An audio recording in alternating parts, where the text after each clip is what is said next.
nobody is born stupid. Everybody has got talent. If you're stupid, you can learn. If you're lazy, there's tak ada ubat. You're listening to Foodie Canteen, a food podcast brought to you by Good Foodie Media. I'm your host, Castle Lim. Today, all the way from Terengganu, we have Professor Dato Zamzani with us, a celebrity chef and the founder of Rich Talents International College. He's here today to share his vision and probably some of his humor as well.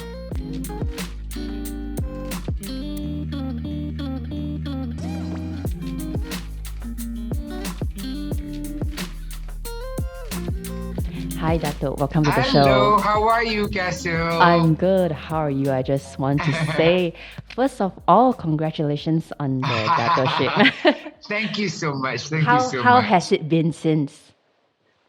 It's still the same for me.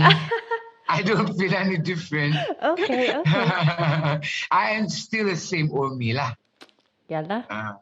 Yeah. Nothing should change you. I mean, this confinement, well, it doesn't do me any. It doesn't make me feel. Of course, I feel very proud. Mm-hmm. It doesn't make me a different person. I am still the same old me. Glad to hear that. Yeah. So let's talk about Terengganu. That's where you're from. Sure. Can you tell me more about the state and this town that you grew up in? Okay, the state is the state is known as Negeri Pesisir Air or Pesisir Pantai or Pesisir Air or something like that, and with the tagline Negeri Cantik Budaya Menarik. So it is on the coastal line of the East Coast between Kelantan and Sepahang, and growing up in Kuala Terengganu in particular, I have been very fortunate to know and to have tasted a lot of traditional, authentic dishes from the East Coast, which is a lot of it based on fish lah. So growing up, did you want to hear about me growing up? Yes, of course. I want to know everything. I was brought up by a single mom. My late mother, Cik Bintu Muhammad, arwah Cik Binti Muhammad, was a single mother. She was working. She did not go to school. She didn't know how to read. She didn't know how to write. But she was working as a hospital attendant at Kuala Terengganu General Hospital. Now it's known as Hospital Besar Sultanah Nur Zahirah. So, and I grew up with my late grandmother as well, who was living with us, as well as my elder sister. So there were 4 of us in the family. Then after my grandma passed away at the age of, I think, 80, she was 80. I was 11 years old at that time. So there were 3 of us, and and my sister got married when I was 7. So my sister already left. She's 10 years older than me. So she has already left the house. So there were 3 of us. And when my grandmother passed away, so I only lived with my mom. It was quite difficult. No, I wouldn't say quite difficult in that sense, but difficult because when my mom was working, especially during the night shifts, and I used to sleep with my late grandmother. Now my grandmother is gone, so it was quite scary to be staying home alone. So most of the time, I would follow my mom to work. So I would sleep in the hospital ward. I brought together my school uniform, and I took a shower in the hospital toilet. That's how I grew up. I basically grew up in the hospital lah. And I witnessed a lot of things happening that happened in the hospital at that time.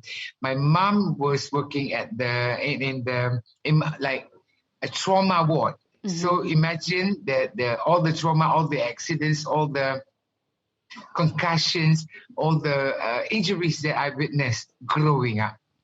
And how did that play a part in your childhood or even now adulthood? I'm still scared.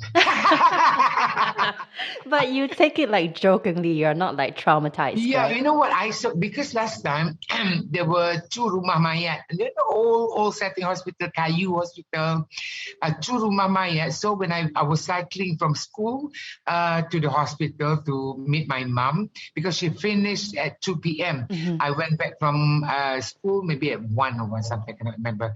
Then I saw there were a lot of people gathering at the rumah mayat.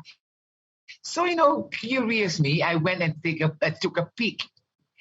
Then I saw like that. There was one Chinese man. Uh-huh. He went for, I don't know, to cut timber, to cut balak or whatever. That balak happened to crush him. You imagine all the... I couldn't sleep for a few days. Same thing with another incident during the 80s, I think, 70s, late 70s. There were a lot of Vietnamese refugees who fled from Vietnam due to war, fled to Terengganu. So along the way, by boat, along the way, some of them drowned and everything, and after a few days, after a week, then they found the body, they brought it to the rumah mayat, and the body was already very smelly and rotten and all. And I encountered that too. Again, I couldn't sleep for a few days. Wow. Your childhood is so like thrilling. Traumatic. Yeah, traumatic. And I've seen, makcik, there was one makcik, I remember. There was one makcik, she worked in a kampung, of course, orang kampung. And she passed by a coconut tree. Then the coconut fell onto her head. Imagine the coconut tree is very tall. yeah. The coconut, the impact, her eyes were like bulging out like that. I'm not sorry to our listeners. Like we are starting the podcast with all this like horror stories, and we are just laughing away. Well, that's part of me growing up. Yeah, sounds good. Okay, and talk about growing up. Like, how were you like as a student in school? I hated school to begin with because I was a regular absentee, and growing up as a chubby kid, I was constantly ridiculed by the fellow students and also the teachers, which is big. Well, nowadays it becomes a very big bully thing. The bully thing is, a lot of people are aware about it now, but back then it was kind of normal thing being called names. Even teachers also called me funny names, and that resulted in me not liking to go to school. So when I was a regular absentee, of course I missed a lot of classes. So it made me I did not know that much of what I learned in school because I missed so much, especially in mathematics. Mathematics, you got to do the exercises every day, right? But if you miss a few lessons, and there you are. So I remember when I was in standard 3 or standard 4, the whole school, I'm telling you, the whole of my primary school called me because I was chubby. It was started by a teacher. Makan biskut Eropah. Wow. I was stuffing my face with European cookies that made me fat. All other, there were a few other fat kids too, but I don't know. I was the center of attention. Yeah, and at 15 But years old, you were weighing at like 90 kilograms. And that was when I was in 15 years old. Okay. I started putting on weight when I was 10, I think. 10. But at that time I was, of course, very cute. Yeah. And they were like bullying you, and up until university, you kind of struggled with your weight. Yes. Then from the primary school, the bullying started in primary school. Then it went on to the secondary school because a lot of the kids from the primary school went on to the same secondary school. So the culture or the culture, the saga continues. Wow. The saga continues again. I was being called names and this and that and then that, and but that's why I didn't have any. I didn't have best friends at school. I did not have even friends during my school years. And I mean, looking back now, you are talking about it so lightly, of course, because you are at this point where you look past it. But I'm sure Yeah, during that time, it was very tough because you're still a kid, you're a teenager, you don't know what's going on, and like, why me, even though there right. are other fat kids around? Like, Yeah, did it yeah, affect yeah. your life in any way, physically or like I emotionally? was very, yes, emotionally, I was an introvert. I hated being seen in public. I hated being called in public. When, for example, if the teacher called out my name in class, if I had the opportunity to bury my head in the sand, I would have. That was how traumatic it was. But nowadays, well, call me baby. And when did that change for you? Like, when Oh, was the after turn? America. Okay. After America. Then after high school, then I went on to further my studies in UITM. Same thing. Um, Also, not bully per se, but you know what? In UITM, I started realize, because in primary school, in secondary school, I never thought of myself as a studious person, as somebody who can study, somebody who's got the brain. No, I never thought. I was stupid. I was useless to a certain extent.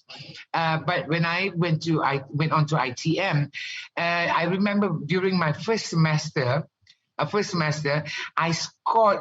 I got the highest grade during one of the tests, food fundamentals. I remember, and I did not know how CGPA system worked. So I showed my test result to one of my lecturers. Now he is the dean of the hospital faculty of hospitality and tourism in UiTM, Professor Dr. Salihuddin. I showed it to him. He said, Cik Saleh, at that time we called him Cik Saleh. Cik Saleh, this is my test paper. Oh, Sam, you did well. You know what? You can study. That It was at night. I went to the kitchen to help him out with some event preparation in the kitchen. He told me that, you know what, you can study, you're not stupid. That point onwards, I never turned back. Wow. He made me realize my potential. Wow, one teacher, professor just changed your Yes, life. yes. Yeah. And there was another one also, Professor Madhya Dr. Hamdin. I was very close to him. I was his protege.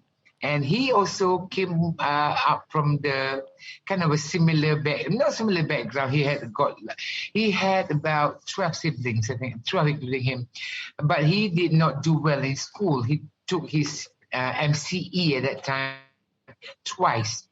So that opened my eyes that even though you failed once or twice or three times, you still have the opportunity to get up and be excellent. Yeah. Yeah, you are so passionate about education, which we're going to talk more Yes. about it later. But you did a weight loss surgery. Can you share with us and talk more about that? That was about 14 years ago, I think. It was in 2007, if I'm not mistaken, or 2006, 2006. I think it was 6 or 7 lah. Yeah. Growing up as a big kid, I mean, a very fat lah. I don't care. I was fat anyway. I remember when I was in Form 3, I was already 90 kilograms, and I tried all sorts of diet programs. I tried even Duramine to suppress my appetite, but that did not work because I just love food too much, and there was no other way.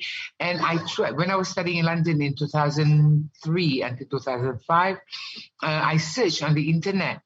And I found that there were a few clinics or hospitals in the UK that did do that. But at that time, it cost £5,000.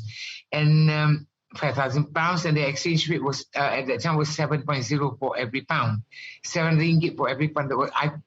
As a student, In I didn't have that 2003, much. it's a lot of money that time. Yeah, 5,000 pounds. £5,000 at that time was like 35,000 ringgit Yep. or maybe more. So I that just died away, or maybe I just kept it, behind that. So when I came back and I started working again at one of the private colleges in PJ in the Masajaya, it was KDU College. And it just occurred to me one day, why don't I search it? Maybe there's somebody or some place, some hospital in Malaysia that do that. True enough and lucky enough, that HUKM in Cheras offered that. But at that time, it was such a very, very new thing. And if I'm not mistaken, I was amongst the first few to have done it. And being the extremist that I am, I talked to the surgeon, Professor Dr. Jasmi Adi Yaakob. Full name, don't play. He presented to me with a few options: gastric balloon and maybe one more, and the last one is gastric bypass. But gastric balloon, you put it in for about 6 months to make you feel full. Then when you lost the weight, after 6 months, you have to take it out. But I know myself. I say after they take it out, I'm going to start eating a lot again. I'm going to regain the weight. Right? So I thought, you know what? I want to go to the extreme one, gastric bypass, stomach stapling. So and at that time, I just came back from the UK and started working again. Of course, I didn't have I didn't have that much money. So I said, how much did it cost? He says about 18. It was 10,000. He told me it was 10,000. Then I calculated, okay, I can put some on this credit card, some on this credit card, And because after I came back from the UK, my apartment that I booked was ready to be handed over. So I had to pay to take the keys, a few thousand to take the keys. And hold on a second. I had to pay to take the keys. Then at the same time, also I needed to start working again. So I needed a car. So I bought one car. So I didn't have that much money left. But 10,000 is something that I could afford lah. Put on this credit card, that credit card. Then I went ahead with the surgery, and I was hospitalized for 10 days. And within the first 8 days, first 10 days, I lost 8 kilos. I couldn't eat anything. I couldn't drink anything.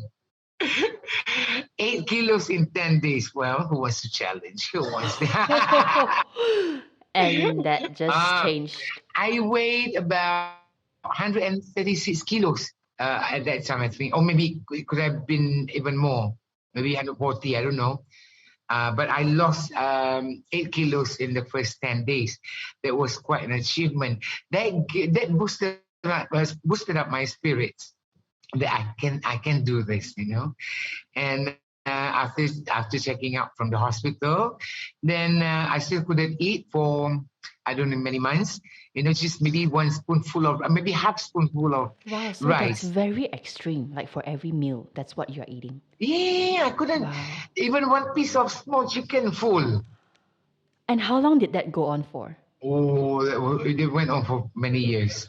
No, and can I ask how many kg do you weigh? The impact was I lost weight very rapidly. Yep. Like every week losing a few kilos. Yeah. The implication was my skin got very dry because I was malnourished. Okay. I was malnourished because whatever that I took in was not enough. Not only was not enough, yes. It didn't get absorbed. All the nutrients was not being absorbed by my body because of I don't know how it works down there, So because I couldn't eat that, I couldn't drink that much water anyway to begin with after the surgery, and the skin was very dry. I looked so haggard. I looked much older than I was. Yeah. But now you look good. You have to touch your face and check. Okay, let's shift gears here a little bit. When did your life as a chef begin? It was in 1990, I started my diploma in chef training course in UITM. Then that's where it began lah. At first, I hated the course because it was, the classes were very long. One kitchen class lasted for 6 hours, and I was being big. My feet were hurting, my legs were all aching, and at first I hated it. And at that time, because I didn't have any other choice, because I only qualified for diploma in chef training and also diploma in secretarial science. Because of my grade 2 result, I only got 5 credits. Ngam-ngam. Yeah. Ngam-ngam cari makan, ngam-ngam cari makan. And, but after that, after graduation, I worked in Holiday Villa Subang. I worked at Swiss Garden, and I trained in Pelangi Beach Resort Langkawi, Hyatt Regency Kuantan, and also Kuala Lumpur Hilton, the old one on Jalan Sultan Ismail. Still, at that time, I think I liked pastry department more than the hot kitchen, because being big, I sweat a lot, and it was not very comfortable. But I love being in the pastry kitchen because I got to eat a lot of cakes, a lot of sweet things, pastries and all. Plus, the pastry kitchen was fully air conditioned. That's a smart choice. Yeah. But during training, I remember when the chef asked last time, nowadays, hotels, they buy peeled onions, peeled garlic, peeled ginger. Or during back in those days, we got to peel our own potatoes, everything peeled manually. So I would take the bags of onion, ke potato, ke garlic. I went to the walk-in chiller. Walk-in chiller. I took one big Prio. I sat down and started peeling lah. No sweating. There's like all the chef hacks right here. Yes. And the chefs, whenever they wanted to look for me, they go into the chillers lah. There you are. And at that time, the chillers got a lot of food, ma. Strawberries, big ones down by peeling, makan lor. And let's talk a bit about your experience in New York City. You were there working for, I think, 3 years. Yes. And yes. I was actually reading Anthony Bourdain's Kitchen Confidential, like his book, and he talks a lot about the kitchen culture. If I remember, it's in New York City. He painted a story of how it's just, the kitchen culture is super intense, almost toxic, with working hours starting from 6:30 in the morning till 12 midnight. Do you have a similar experience? If you work in fine dining Michelin star restaurants, non-Michelin star restaurants, it is not that intense. How was your kitchen experience there, or restaurant experience? Oh, I never worked in any Michelin star restaurant, but I work in fine dining restaurants. The thing is that whatever that you have on the menu, especially in Michelin star restaurant, they call it Michelin star restaurants, you have to make sure all items are available, and every single piece is an art. So everything must be fine. Your work must be fine and refine and refine. But I had the opportunity to work in one of the Asian restaurants in Greenwich Village in Manhattan.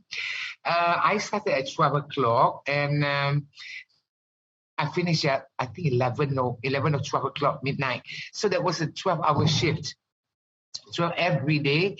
And I had to take 2 trains to come, and another 2 trains to change trains to go home. And I was fine with it. I mean, I didn't really like changing trains, but the only thing that broke the camel's back was I had to cook pork. And how was that for you?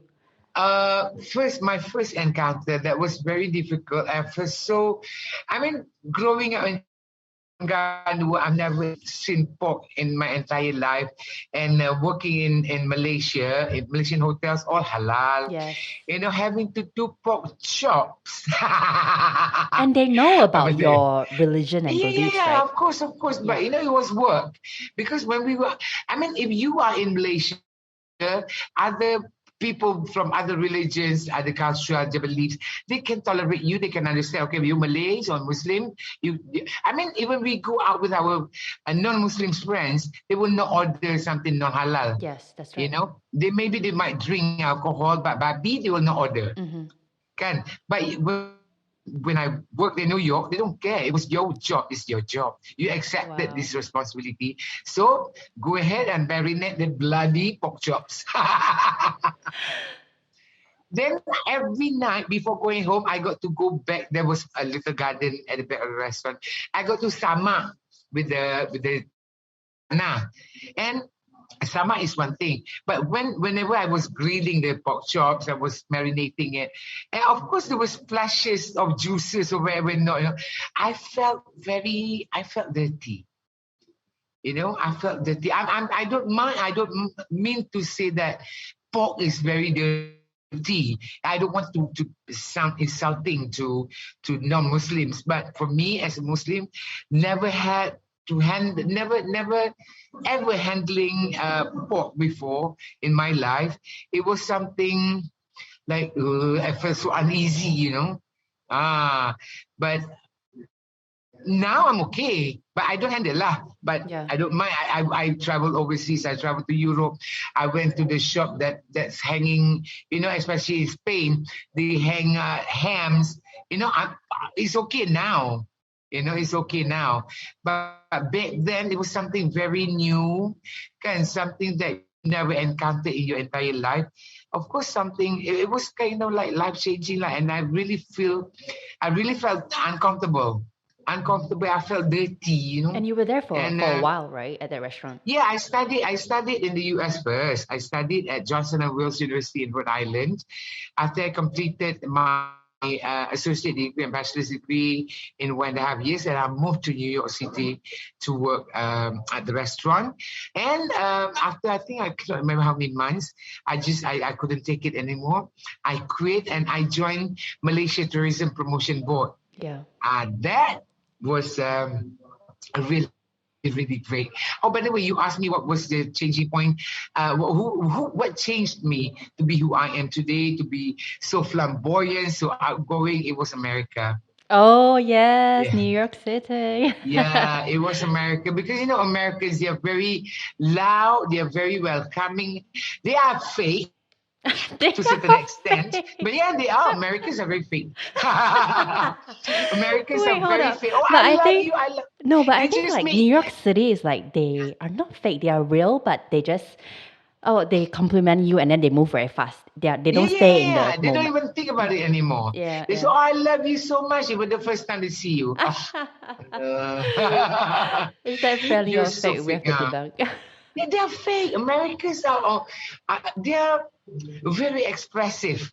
But it was good for me because I was an introvert. Yeah. Mm-hmm. Being in a country where majority of them are expressive, are very flamboyant, are very loud, that opened me up. Yeah. And I was and at that time also I was able to open up about my feelings, Yeah. about my desires. Mm-hmm. That was it. Yeah, it was America that opened me up. Yeah, New York City is a good place. You're also the founder of Food Aid Foundation. Like, can you tell us Yeah, co-founder. how did this idea come about? Oh, it was in 2013. My good friend, Mr. Richie, he owns F&B facilities, which is one of the biggest suppliers of F&B equipment in Malaysia. They supply to big hotels, they supply to large culinary competitions and all.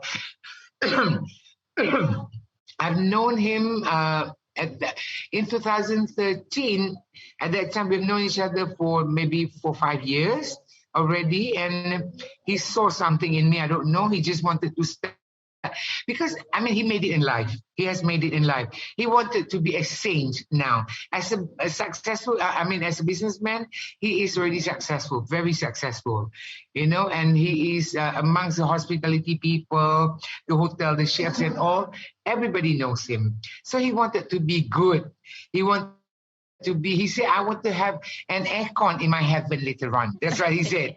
I want to have a good aircon. I don't want to be hot in heaven, or maybe, I don't know, hell. But anyway.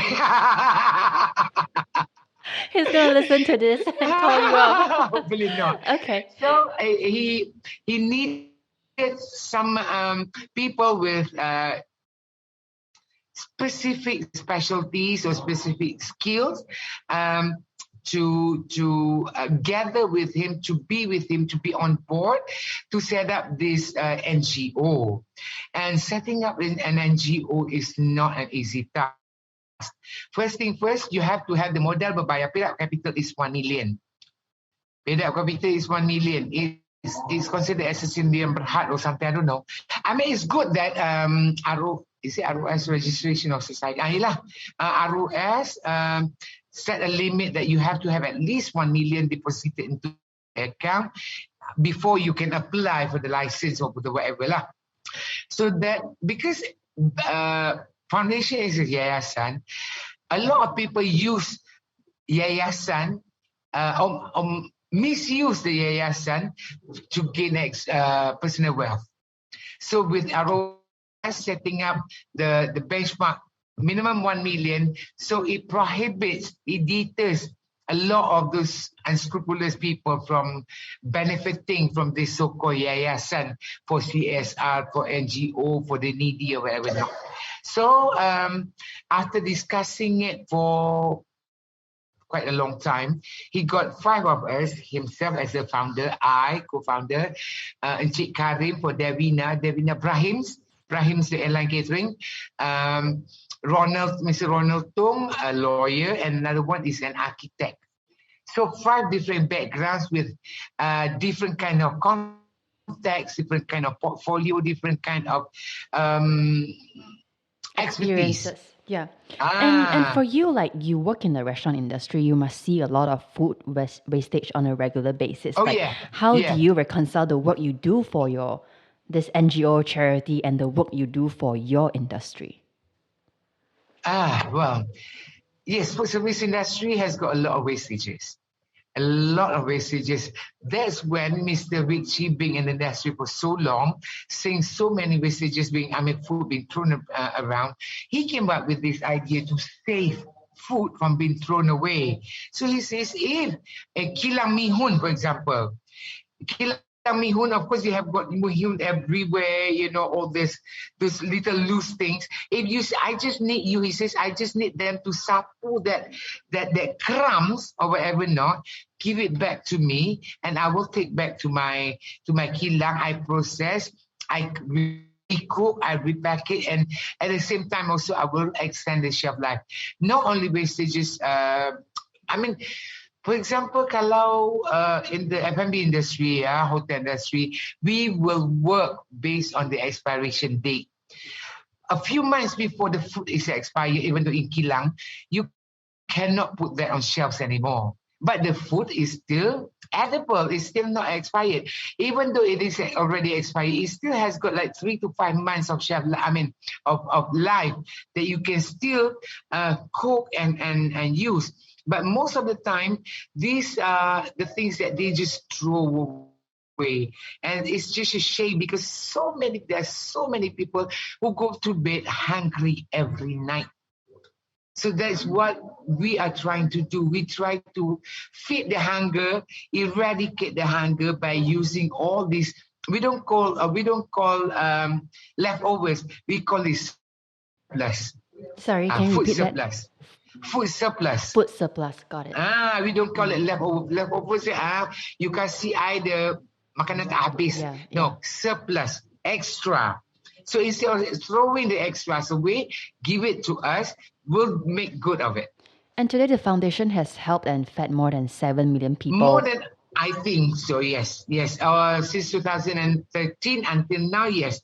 The recent statistics that I saw, yes, correct. And especially with the MCO, is there anything you have seen that's not MCO portrayed in mainstream media?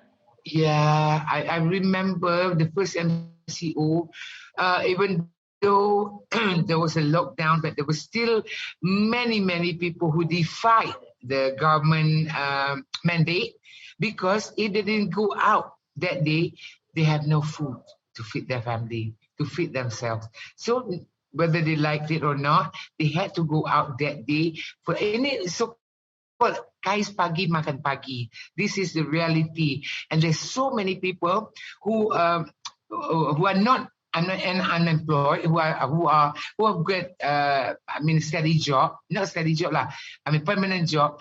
They still are categorized under miskin bandar. You know, miskin bandar is defined, if I'm not mistaken, by Wilayah Persekutuan or MBKL, Bandaraya, MBKL lah, or Kementerian Wilayah, and those people who earn 3,000 or more, I think, and 3,000 or less.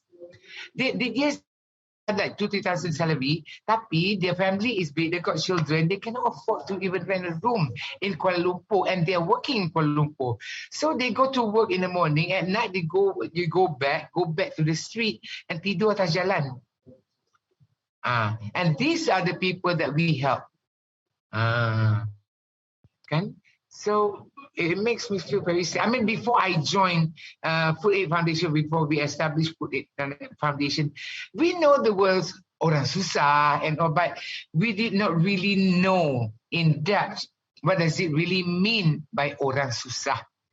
With this foundation, via this foundation, I know what it really means. And by understanding that, I am able to help even more effectively through using my contacts, using my expertise, and so on. And many chefs, like, they open restaurants, but few do I know that go on to start a college. And you started one. Like, tell us about Rich Talents International College. What is this all about? What's going on? Yeah, I have always, since I realized my full potentials, that I can study. And I remember when I was in America also, I signed up as a tutor at the University's Learning Center. And I found that teaching, or maybe tutoring at that time, was very, or is still even more so now, very therapeutic. Because I believe the more you teach, the more you learn. Sometimes you know a subject matter. When you explain that particular subject matter to somebody else, you actually realize, I've been understanding it only on a surface value so far. But when you transfer the knowledge that you have to another person, you to examine it further, explore on the subject matter even further and deeper, and understand it even more, to be honest. And that's what I love about it. And to see my students, that I'm able to turn somebody from maybe a school dropout, like I did not drop out lah. A school dropout, or somebody young, they say, you cannot study, you're stupid or whatever, not, into somebody that can contribute back to the society, contribute back to the economy. Is very rewarding. That is the ultimate satisfaction that I get personally as an academician. Okay, going back to Rich Talents International College. After teaching at KDU for 12 and a half years, and when I was doing my master's in the UK, I was also teaching there on a part-time basis for 2 years. It was time for me to step out from KDU boundaries. And it happened at that time that my previous old colleague, very, very old colleague, about 15 years prior to that, suddenly contacted me. And but that time I was already Chef Zam. I already started my TV shows and all. I was starting to get popular lah, bit. Kan? Then she contacted me. I was caught by surprise. You got this lady. I never thought she liked me when we were working together for a year. Suddenly, because she was a senior at that time and I was a very junior culinary instructor. She said, Zam, this is who and who, let's start an academy. I, of course, not knowing that I didn't have that money. What kind of academy are we talking about? And I was teaching at KDU, a full-fledged college, well established, very well known with thousands of students at that time. I was like, okay lah, whatever lah, just layan her lah, just ambil hati, And we met and we just had a series of meetings at Papa Rich Kota Damansara Utama that time. Now chaplak already lah. But your college is only starting. Okay. But so we met there for like many hours after work, of course, until 10, 11, 12 o'clock midnight to discuss on how to do things or whatever. And in less than 6 months, my previous college, I don't want to mention the name, is established. In less than 6 months, God paved a very clear and good way for me. I put it that way. I believe in that. And after running, it was a very successful business venture. We had like more than 1,000 graduates. But after running it about 10 and a half years, I decided to sell my shares. Then I started my new Rich Talents International College in Shah Alam Section 14.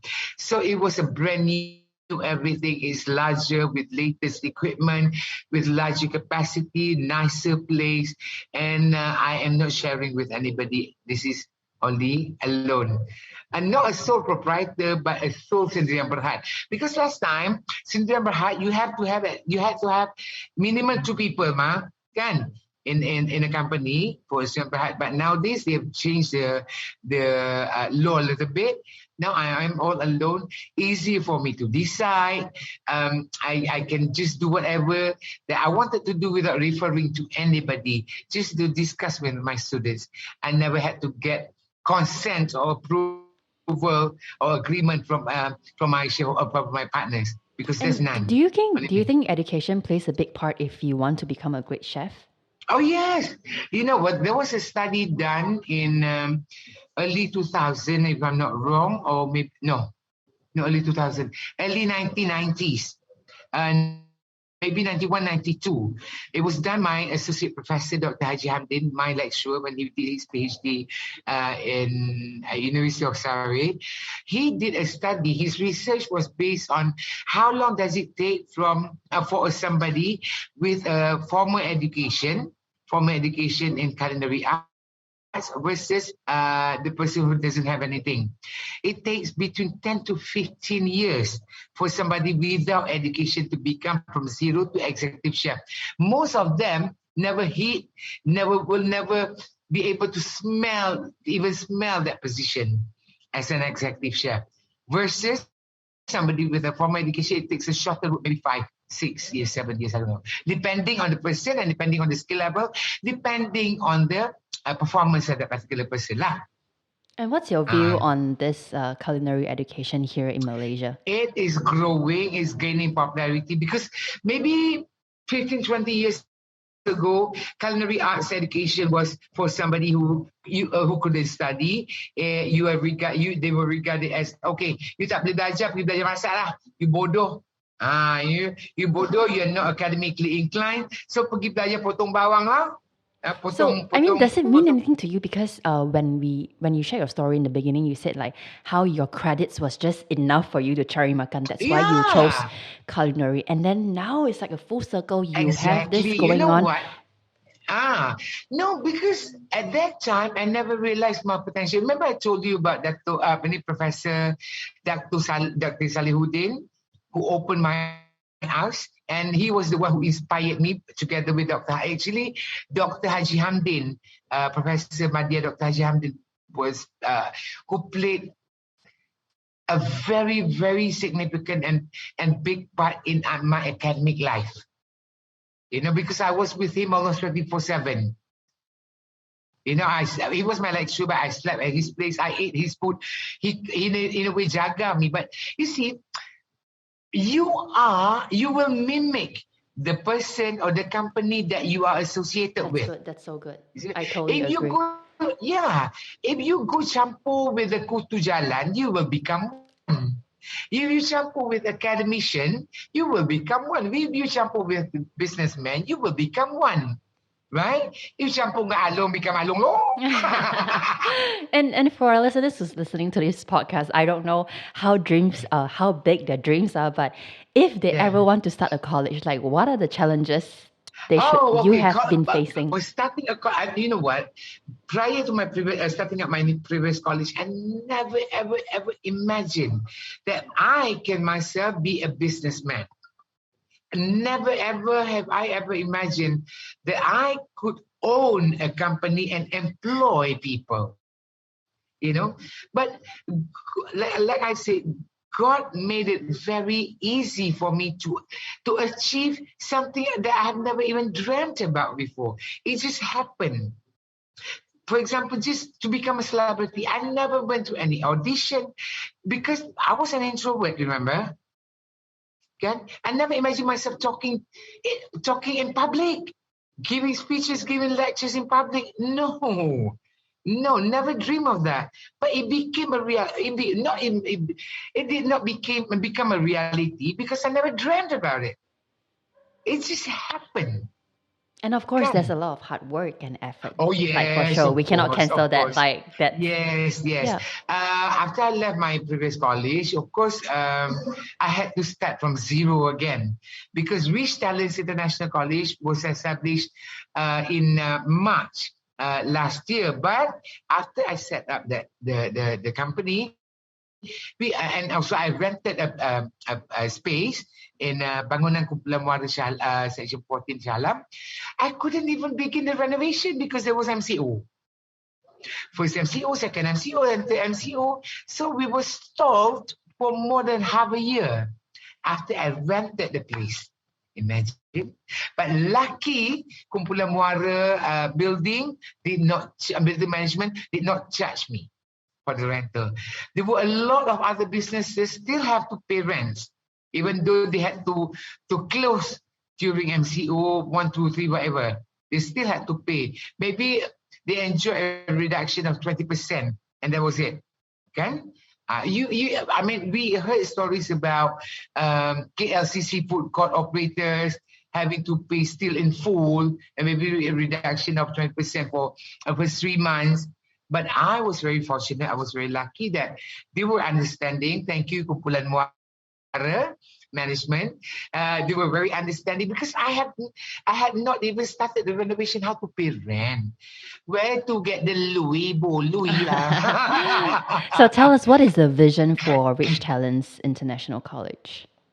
To grow bigger, to educate, to skill, and to certify as many Malaysians and international And it is students. open for all, right? Do you have to have... Open for all.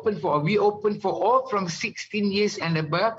Even though you do not have not even a single credit during for your SPM ke, PT3 ke, as long as you're 16 years of age and you can write, you can read, you can count, and in Malay they call it 3M, membaca, menulis, mengira, and you have the sijil berhenti sekolah, then you come to us. We'll make sure that you graduate from zero to skilled worker, and at the same time also we find you a job. We do a job matching for you. So I always say, you know what, daripada you budak-budak ni merempit, kacau anak dari orang, lepak tepi jalan, hidung sedut gam, kan? Minum air ketum, come here, I train you, I certify you, I find you a job, I build for you to build a career. Kan? Everything we counting for you. We prepare you for your dreams. Maybe a lot of them also maybe are like me, never dreamt big, never see maybe not even 3 steps ahead of them. They don't even see that. But come to Rich Talents International College. Under my guidance, my team of staff's guidance will make you. In Malay we say what now? Kita jadikan korang ni orang.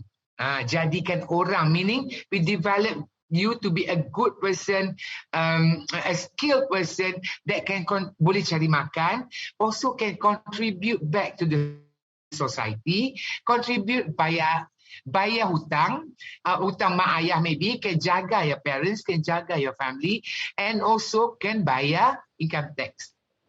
I love that. I love that. You've got so many years of experience under your belt, and I'm sure you have seen many things. After all this time, my question for you is, what is the meaning of life for you?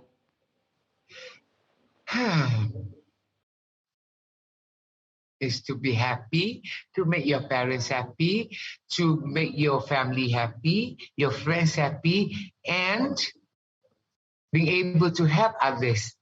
Because see, no matter how much money you have, let's say if you are even a billionaire, if you do not have that, even an ounce of happiness in you, it's meaningless. Money cannot buy happiness. No matter, you see, can buy a little bit. when you're sad, you go shopping, you buy a little bit, but not for a long time. Temporary. Yes. Temporary. Yep. Yes. You know, you go to pavilion, buy Hermes, Birkin, whatever not. Crocodile Hermes, $200,000-300,000 a piece, maybe, I don't know. You know, I don't own one, and I never imagined to. But again, so far I've been getting things that I never imagined. You never know. Next thing I will interview. Hello, crocodile. Okay, I asked this question as the final question to all of our guests. What are some local foods we must try from your hometown Terengganu if our listeners ever visit? I am forever willing to bring you as a guide to Terengganu because I love the food so much.